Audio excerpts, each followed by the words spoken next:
move on to a portion of the program that is going to be called Swans, Swan Dives, or Rocking Swan Dives. So it's important that you gauge how strong your back is, how the first exercise is feeling for you, and you can graduate it to a more difficult version if it feels good on your back, okay? But you really have to self-regulate with this one.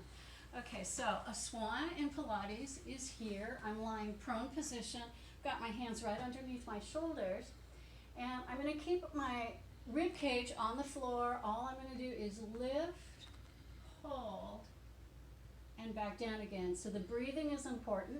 I'm going to inhale as I lift, pause, and pulling my shoulders back. Exhale to return. And I'm going to go for about 10 of these.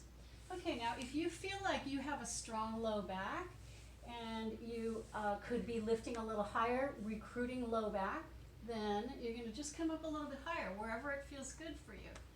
Okay, but just really self-regulate here. So again, I'm inhaling as I lift, exhaling to return. And if you feel more comfortable with that first version, just stick with it. If you've got a really strong back and you want something more rigorous, then the next would be swan dives. Okay, so we've got a swan lift here. I'm going to release and come right back up again. Okay, so only if this feels good for you. You're fine with the very first version that we did. Okay, now if you have a very, very strong back and have a lot of confidence in it, then you could do the most advanced version of this, which is rocking swan dive. Okay, the rocking swan dive goes like this. I'm going to lift,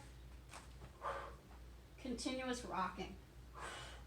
My arms are alongside my ears.